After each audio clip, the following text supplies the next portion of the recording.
আজকে আমি আমার হাতের স্পেশাল পোস্তর বড়া বানাবো। আমি যেভাবে বানাচ্ছি সেমভাবে বানাবেন, খেতে ভীষণ ভালো লাগে। এখানে পোস্ত একটু বেশি পরিমাণে নিয়ে নেবেন, যেহেতু পোস্তর বড়া। তাতে সামান্য জিরে, কাজু বাদাম, চিংড়ি মাছ, নারকেল, তারপরে হচ্ছে কাঁচা লঙ্কা, একটা শুকনো লঙ্কা। গাই দুধ ছিল না, তাই আমুল দুধটা গুলিয়ে নিয়েছি গরম জলে। পেঁয়াজ কুচি, টমেটো, একটু রসুন কুচি, একটু আদা কুচি। এদিকে হচ্ছে বেসন, গোলমরিচ, লবণ, হলুদ। এবার কিভাবে বানাচ্ছি চলুন দেখে নিন। মিক্সি নিয়ে নিয়েছি, তার মধ্যে এই যে কাজু বাদাম, জিরে আর পোস্ত দিয়ে দিলাম। কাঁচা লঙ্কা যেমন ঝাল খাবেন তেমন বুঝে দিবেন, একটা শুকনো লঙ্কা, একটু আদার টুকরা, আর 3-4টা বুঝে শুনে দিবেন রসুনের কোয়া, টমেটো, নারকেল আর হচ্ছে চিংড়ি মাছ দিয়ে দিলাম, আর হচ্ছে পেঁয়াজ কুচি। পেঁয়াজের পরিমাণটা একটু বেশি দেবে। এবার সেই দুধটা দিয়ে দিলাম। এখানে এখানে জল ব্যবহার করবে না, এই দুধটা দিয়ে পেস্ট করব। দেখুন এটা খুব সুন্দরভাবে বাটা হয়ে গেছে। কেউ যদি বাটা খেতে চান তাহলে এইখানে চিংড়ি মাছটা ব্যবহার করবেন না, রসুন পেঁয়াজ ব্যবহার করবেন না, লঙ্কা, একটু আদা, পোস্ত, নারকেল, কাজু বাদাম এগুলো বেটে কাঁচা খেতে পারেন, তাও ভালো লাগবে একটু ঘি মাখিয়ে। আবার কেউ যদি এইটাকে জানেন বড়ার মতো করে কেউ যদি রান্না করে খেতে চান তাও ভালো লাগবে। পোস্ত বাটাটা নামিয়ে নিয়েছি, এখান থেকে কিছুটা আমি পোস্ত বাটা তুলে রেখে দিয়েছি।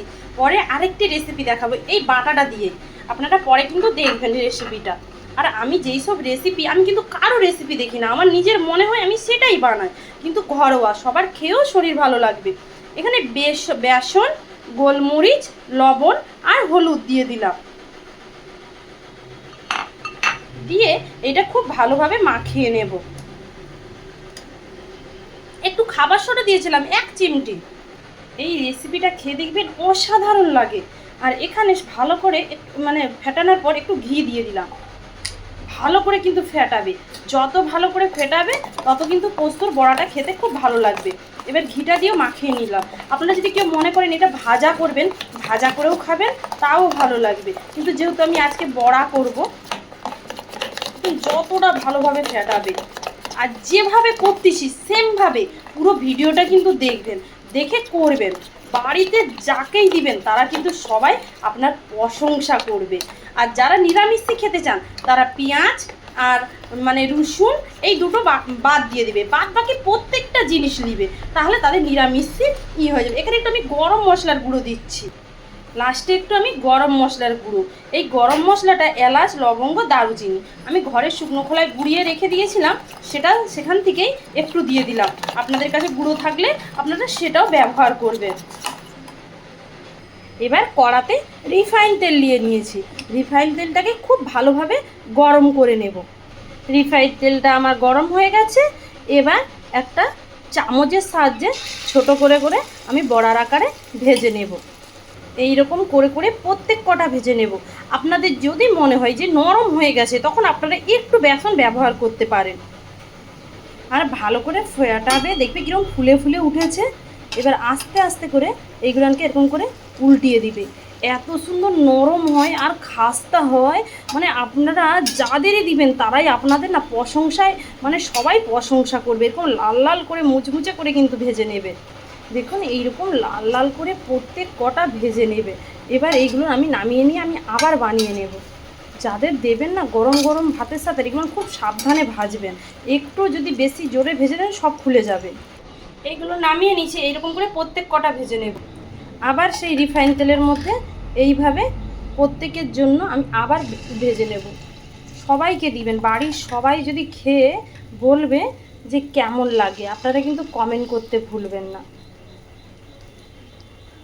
সত্যি বলতে আমার না খুব ছোটোবেলায় মা বাবা মারা গিয়েছে। আমি কিন্তু নিজে নিজে এইসব রান্না আমার মনে হয় এইরকম, আমি কিন্তু কারো রান্না দেখি না, আমার মনে হয় যে এইরকম রান্না করলে ভালো লাগে। ছোটোবেলা থেকে ভীষণ রান্নার শখ, রান্না করতে আমার এত ভালো লাগতো আপনাদের আমি বলে বোঝাতে পারবো না। এবার সেই রান্নাগুলো আমি এখন আপনাদের কাছে তুলে ধরি। এরকম করে আমি প্রত্যেক কটা সব ভেজে নেব। আর ফুলে ফুলে ওঠে, জানো কি সুন্দর, যত ফ্যাটানা ভালো হবে। আর এই বড়া কিন্তু খুব সাবধানে করবে, তাড়াহুড়া করবে না, তাড়াহুড়া করলে বড়াগুলো ভালো হবে না, ভেঙে ভেঙে যাবে। এক সাইড যখন হয়ে যাবে সাবধানে সব এক এক করে উল্টিয়ে দেবে এরকম করে। আর হালকা আঁচ দিয়ে হালকা হালকা ভাজবে, নাহলে এগুলো না একটু দেরি হলেই পুড়ে যাবে। এই দেখুন সব কটা উল্টিয়ে নিয়েছি, যেহেতু চিংড়ি মাছ দেওয়া আছে, দুধ দেওয়া আছে, সেই জন্য একটু লাল লাল হয়। এইভাবে সবগুলো বানিয়ে নিচ্ছি। দেখুন আমি আবার দিয়ে দিয়েছি। এই যে আমার মেয়ে এবার খেয়ে আপনাদের বলবে কেমন লেগেছে। দারুণ লাগছে, অসাধারণ। আপনারা একবার ঘরে ট্রাই করে দেখবেন। আমার জীবনের সবথেকে সেরা রেসিপি। দেখুন আমার পোস্তুর বড়াটা কেমন হয়েছে, একবার বাড়িতে অবশ্যই বানাবে। আমি যেভাবে বানিয়েছি, বানিয়ে কিন্তু কমেন্ট করতে ভুলবেন না। বাড়ির যাকেই দিবেন তারা সবাই কিন্তু আপনার প্রশংসা করবে। আর আমার যদি এই রকম রেসিপি আপনাদের ভালো লেগে থাকে, আপনারা সবাই সাথে থাকবেন, আপনারা সবাই ভালোবাসা দেবেন, কারণ আপনাদের ভালোবাসা না হলে কোনো মতেই এগিয়ে যেতে পারবো না।